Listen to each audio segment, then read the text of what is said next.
palo le li ai tonga kotoa pe a o gogori ki hu whanga ki mua ngai tala whatapka kata o wha ngau e toa ke ku se nolo kai atamu o mboko ai whanga maari ko ni ke whahoko atoi e ku polokalama ako economic pa mai fanau ako pe goia ku iloa ko e economics for students ko ki mutolo mu fo mai ki he polokalama ko ni ko taha foki o e tamu ai o se nolo ko ni ke whahoko atu ha tokoni mai tau fanau ako kai tau te whito ke whanau wako form ni ma i he taimi ko ni lockdown ni ko ni i tonga pea i ene pe he o kou whakawhi i atu ki motolu matua tau whanau kutoa pepa mo ki motolu kueha mo whanau o ku whakakaunga tā maki he form ni ma ko e polokalama ko ni e aonga au pitoi e pe e toko ni a ki ho ki tamasi pe ko ho ki tahine pea i he taimi tatau pe o kou kore whakamore more atu ka pau ke whainga maari e pa ke toki se atu e polokalama ko ni ke si i a watu ke tau whanau na tokon ke tiki nao tolu i he taimi whainga ta ako ni o lockdown ni i tonga whanau ako malo e tau mau ki he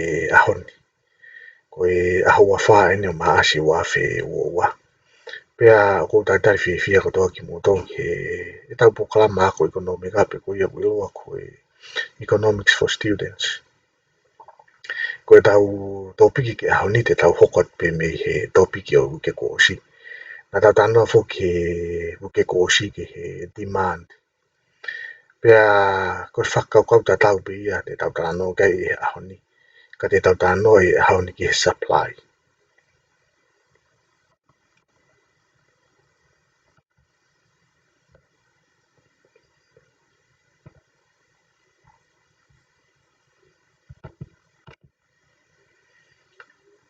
ko e whakakaukau e supply e whanau ako ko mea mahu inga ku fuwhi e mao pito ke tau mahi no e taimi tau talanoa i ke supply o ku mahu inga ke tau ilo i ko taimi pe koe u tau talanoa i ke supply pea o uhinga re vai au tau talanoa ki he kau producers ke a ki nau dolu o nau whau ai koloa pea kapate tau sio ki he poini uraki ko na o silaiti ko na producers make goods or provide services to satisfy their needs and wants. Ko kau producer, ko ki nau tolo o nau whau i koloa, pe o nau provide a services ke whātoria ai whie mau ai kau consumer. Ko whakaukau uraki ia ko whakaamu ki tau mahi no i whanau ako. Ko taimi ko tau talanoa ai ki he supply, o ko tau talanoa ai ki he producer. Kia ki nau tolu koe o nau whau ai koloa. Piko ki nau tolu koe o nau provide ai services ki he kakai. Pea koe poini hono ua ku asia te silaiti kona. Ko producers are aiming for profit maximization. Ko taimi piko tau talanoa ai ki he producer. Ko taha tau mo ai e producer. Ko e nau whinga ke mau hatupu e nau pisinisi. Ka pau te tau whakafoki mai e whakaukau ko ni ki e demand. O ko ke he producer ia pe mo consumer. Ko consumer ia ko tau dolu tau whakaongai. Ai koloa pe mo services. Pe koe tau mua ia ai consumer. Ke ne mau a ifo ia pe mo utility pe mo services. Pe mo koloa pe ne mau. Ka koe producer ia heni. O nofo producer ia. I whakakaukau. Ko ne whakatupu. Ha profit ki ene pisinisi. Pe kono whakarea koe ki te mahino ange. Koe tau mua e kau producer. Pe ko ki nau tolo nau whau e good and services. Ke mau hatupu e nau pisinisi. Koe whakaukau te whito ia. O mahu inga aputa whanau ki tau mahino he taimi tau talanoa i ke supply.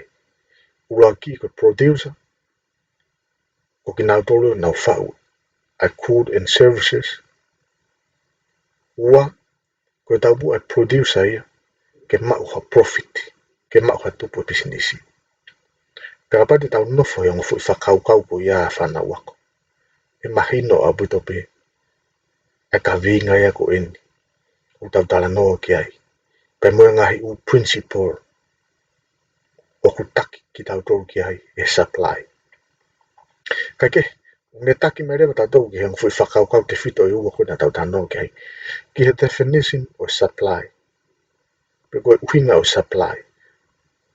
Supply is a quantity of a commodity a producer is willing and able to provide at different prices over a period of time. Ko supply ko lahi e koloa e whau e producer ia waha time. Pe koe koloa koe was mahino be. O was iai ai mahu inga e koloa ko ia. Ko supply ko lahi e koloa e whau e producer. Pe koe lahi e koloa e supply e producer ia waha time. Pe ato mahino le leia e concept ia koe ni time te tau sio ai. Ki e kalafi ko koe a supply.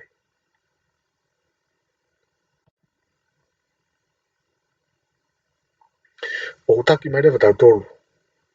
E definition o supply ke tau wau mai ke supply schedule.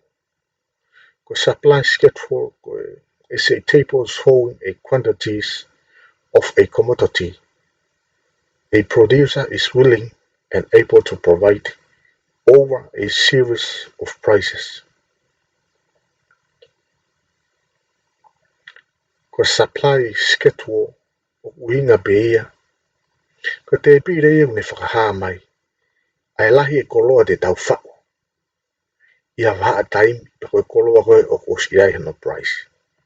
Papa te tau sio ke te pire koe na. Time koe na paanga tahai. Ai milk te tau supply mai.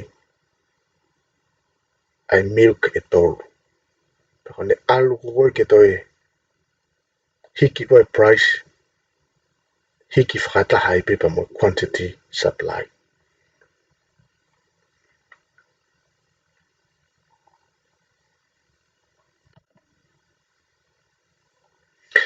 Koe supply curve le wa whanau ako.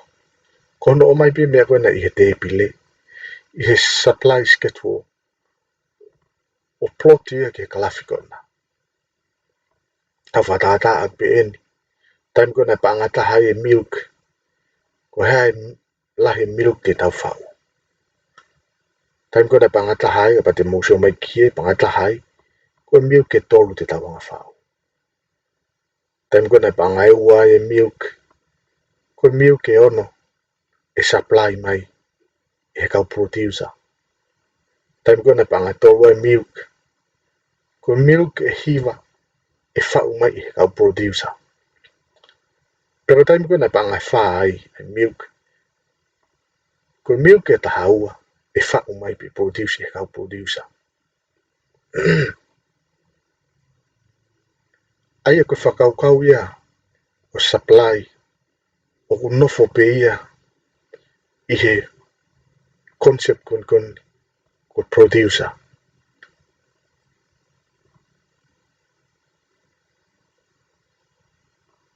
Pe aku mahu inga upito. Ke tau manatu ko taimi ko tau abe tau tala noa ke supply. Tau whenga mau ke tau manatu ko taimi au tau tala noa ai. Ki he kau producer. Hai me e hoko ke kau producer taimi e maa ai ko loa. Hai me e hoko ke kau producer taimi e hiki e to tongi ko loa. Pe manatu i mau be whanau ako ko taimi ta tau be. Te tau whakau ko producer ko tau mu e producer ia. Ke mau hane tupu. Ke mau hane profit. Ko taimi koe maa ai ko loa. Ko hai me hoko. E lahi nai ha ko loa e whau he producer. taimi ko e mamafa e koloa e lahi nai ha koloa e whao he producer pe isi. Ko ngai uwhehu i e te tauhanga tuku mai he taimi tau tala noa ai ke supply. Kai manatu I maupe whanau ko taimi ko tau tala noa e supply. Nofo maupe e tau whakau ki he kau producer. Kia ki nau tolu nau whao e koloa.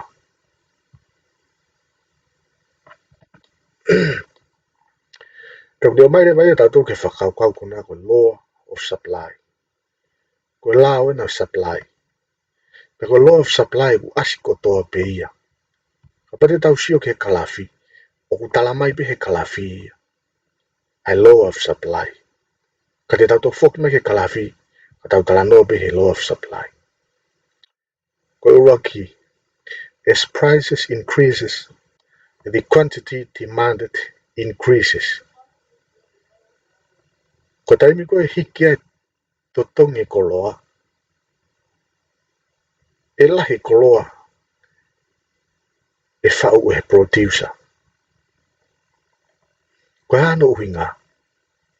Manatu I nau tala noa atu. Ko tau mu ai producer ke mau hane profit. O ware pe utala mai hike koloa. Hike to tongi koloa hua kau mi pangata hake panganima. E oho kau producer. O whau hua kau ke lahi ko uhi. He mau e nau tupu. As prices increases, the quantity demanded increases. Kone hiki ko price, hiki e pe mo koloa ko e whau.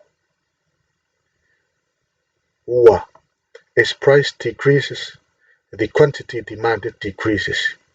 Ko taimi ko e holo ai, ai totongi koloa. Holo ai pe mo koloa e whau.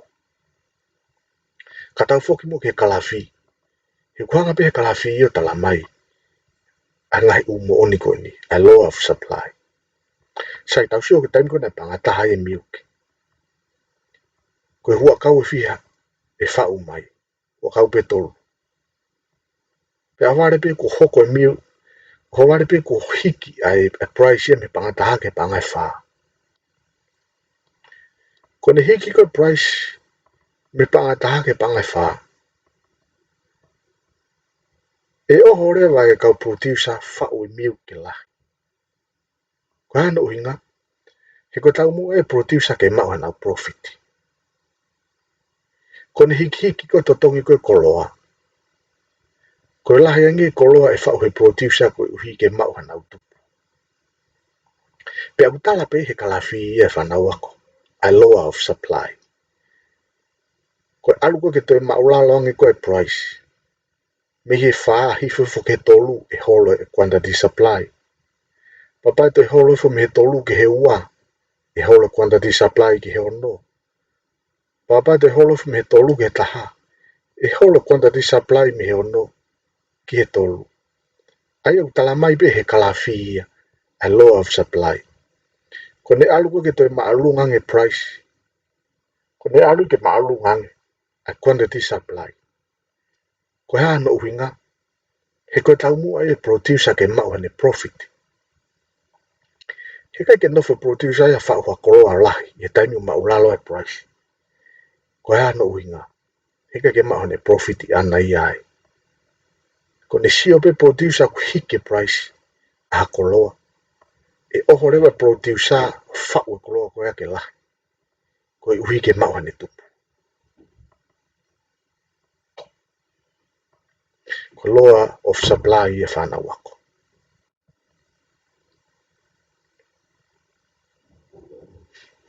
Aia koe, mea mahu inga koe, I he law of supply, ko hiki koe to tonge koloa, e hiki ai pe, pe ma quantity supply.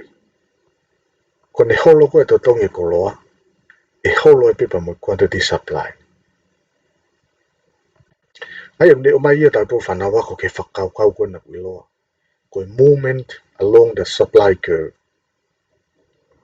A movement along the supply curve is a change in price will cause a change in the quantity supply. And the movement along the supply curve. Ko taimi ko takalano he movement along the supply curve. O uhinga ia whanau ke taimi fe unu aki holo e be. E ngai upo inia I loto I he fo I laine ko e.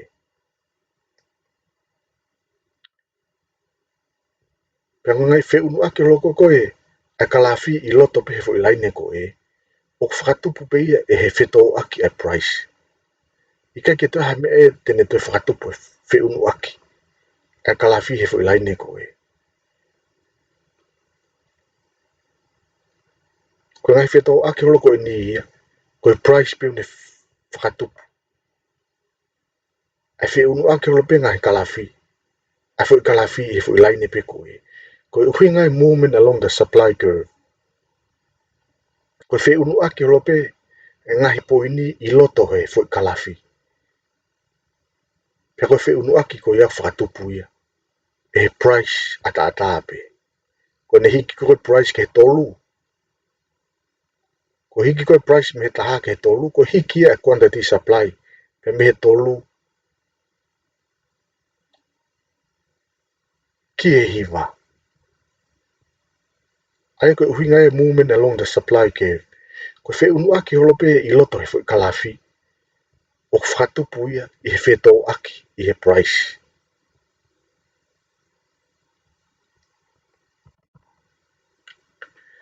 Pero tawa mai rewa ki he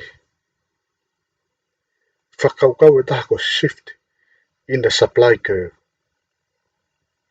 Ko shift in the supply curve whanau.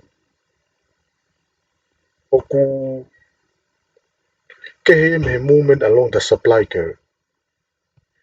Ko shift in the supply curve o kake toi hange ko movement along the supply curve. Ka ko shift in the supply curve ko e unu ki to o hema pe ko e unu ki to o matao. Ai fo I kalafi. Pe ko e unu ko ki to o hema o ku iloa e ko decrease in supply. Pe ko e unu ko e fo I kalafi ki to o matao o ku ia ko increase in supply. Pe ko mea ia ku iloa ko shift in supply curve. Ko unu e kalafi ko shift ki to o hema. Pe ko ne shift ki to o matao. Pe ko whehui mahu inga rewa heni. Ko hae mea ni whakatupu a shift a kalafi ki to o hema. Pe ko ne decrease in supply. Pe ko shift a kalafi ki to o matao. Pe ko ia ko iloa ko increase in supply. O koe rewa ngahi mea lahi e nima. O ku ne whakatupu a shift in supply curve. Pe ko ngahi mea lalahi ko ia. Ko enia. Changes in the following determinant of supply or non-prices factor will cause a shift in supply curve to left or right. Ko liliu ko I ngahi umea nima ko ni. Tene whakatupu e ia fo I kalafi. Ke ngā unu ki to o hema. Pe ko I to o matao. Ko uruaki. Ko cost of production. Pe ko price of resources. Tala noa uruaki ki he. Whakamore ko koe. A e tau whau ai koloa. Cost of production. Pe ko price of resources. Totongi ko koe ngahi umea ngā ue ke whau e koloa. Ka pau e fu mamafa. A ngahi umea ngā ue ke whau ka koloa. O kumu pehe whanau te tau whi whau e koloa ko ia. Ikai. Ko hea no uhinga. Fu mamafa mea ngā ue ke tau whau ke koloa ko ia pehe. Ka ke mau hatupu ia. Tene whakatupu rewa ia fu I kalafi. Ke unu ki to o hema. Tene decrease e ia tau supply. Pakapau koe mea ngā ue tau whau ke koloa. O kuma ama. Tene whakatupu rewa ia tau fu I kalafi. Ke unu ki to matao. Increase in supply. Ai mahu inga rewa hen whanau ke tau sivi manatu ko tala noa supply ia ke kau producer. Mahu inga rewa hen ke poto producer pene sivi ko hai me ngau ne fa wa ke koloa kapa ko me ngau ko ma petene fa ai le vai producer ke shift ki to mata ene supply ke pa ko me ngau ne ngau ki ma mafa petene ngau fa ai producer ke shift in supply ke ki to hema ke decrease in supply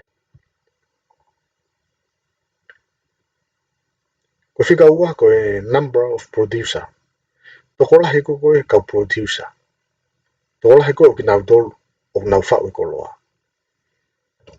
ta fa ta ak ben kapa ko tau talano ki he hua kau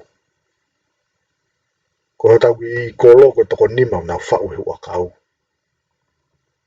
number of producer o wale pe ko to hu ma to ni ma fo o ia to increase e ka producer ke to ko ngofu hare me hoko ke kalafi e increase tau supply ko to la yang ko na to na fa ko loa ko increase ang tau supply e al ki to mata o kalafi pero ne to ko si ang ko na to na fa ko loa ten holo ki tau supply alu tau kalafi ki to hema ko decrease in supply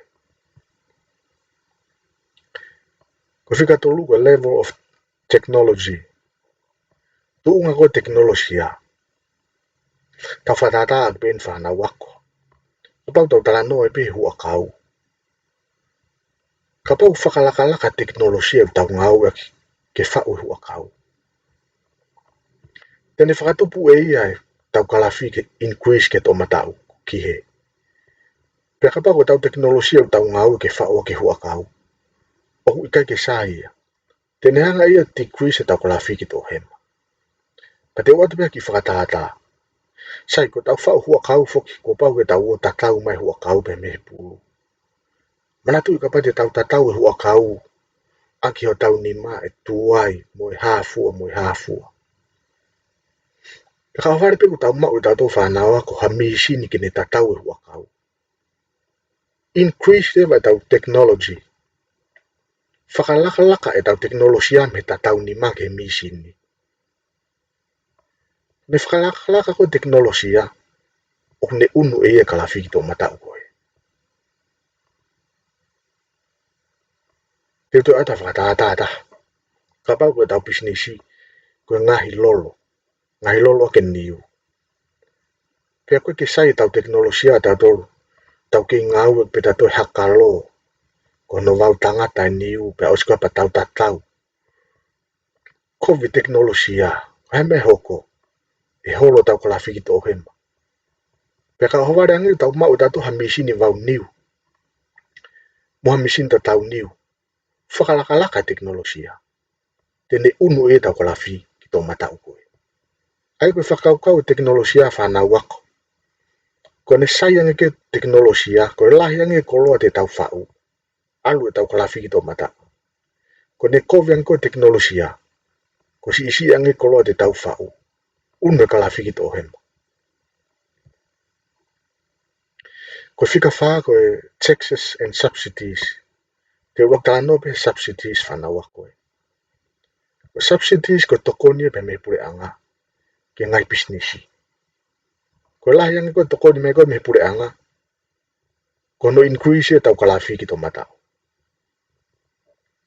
Ko si isi ange ko tokoni me ko me pure anga. Tene decrease e ia tau supply ki tō hema. Ko whakakau ta tau pe ki he taxes. Ka lahi e tax e pure anga e tau koloa. E decrease e tau supply e koloa ko ia. He koe lahi ange ko tax e pure anga o lahi ange mea tene mau e ia. Ka ke mau ha tau tupu a tau tolu. Pete tau koloki rewa tau tolu e tau whau e koloa. O une kalafi ki tō hema. Ka aware ange pe ku hanga he pure anga holoki a tax. Te tau fia re vai whau e tau koloa to lahi ange increase ki tō matau. Ko manatu i fok whanau wako ko tau mua ke mau ha tupu. Ka lahi hono tax tatu he pure anga e decrease e tau supply. Ka si hono tax tatu he pure anga e increase tau supply. Pe koin point fa o si rewa ko expectation. Ko expectation ko anga tau si o ke kahau. O ware pe ko tala mai ko e totongi hua kau e hiki e mai nakatu. Harewa me hoko ke tau supply. E oho kau fa hua kau o increase tau supply. Ko ngau nau expect e increase price o hua kau he kahau. O ware pe tau tau whanongo e holo totongi hua kau he kahau. E hanga rewa he kau supply apu kau producer. O holoki e nau supply pe une fui kalafiki to hema. Ai koe whakau expectation. Ko hanga e tau sio ke kahau. Ko tau sio pita toka whainga koloa e sai he kahau. Increase e tau supply ki to mata. Ko tau sio pita whainga koloa e kovi he kahau. Te tau holoki tau supply ki to hema. Ko hanga e pe ko tapaka. O ware pe ko talamai e ko tapaka. E lahe mate he iftapaka. I he kahau. Ko mea rewa he ko te tau holoki tau to. E tau supply ki to hema ko hui. Ko hanga tau sio ke kahau. E lahe mate he iftapaka. Pe te tau holoki rewa tau to tau supply. He tau os ilo foki tau to e holo mu iftapaka ai. Peka aware pe talamai. Ko iftapaka o ne whakatupu e ia ata mai lelei au pito. Pe e toi matalangi ata mai he iftapaka. I he kahau. Pe te ne whakatupu e ia ke increase e tau supply ki to matau. He e oho foki kakai o iftapaka. Ko uhi ko nau expect e lahi ata mai lelei he iftapaka. Kake, ko whakaukau ia ki he shift in supply ke. Ko ngatanga ia e tau polokalama ke ahoni whanau ako. Peko ua manaki na e toko ni atu ki polokalama ko ini. Taimi ta tau peo ko whakawhi e atu ki motoro mātu a tau whanau pe mo motoro mo access mai ke polokalama ko ini. Mo whamure more ala. Se atu mo e polokalama ko ini na si ia watu he tau whanau ako. Tau te fito. I whanau ako from ni ma. I he taimi whaingata ako ini. O to whanga atonga i he mahaki. Pe mo lockdown. O ika kia whainga maari e whanau ako. Ke na uo ai ke ako. Malo pito mulawa mai whanau ako. Pe hoko no atu. Anga hireson ekonomika ke tokoni atu ke mo ngai whinga ako. Ok whai. Whakawhi e toi piki motoro. Mo fōo mai ke senoro ko ini. Tau mo manako. Ke ngahi ka weinga. Turi fua ke senoro ko ini. Tako whakawhi e motoro. Ke mo subscribe mai ke senoro ko ini. Tala monu watu ke ngai whinga ako ko tape whanau ako. Ka tau wete ai. Tau toksio. I he tau klasi hoko. Malo apito.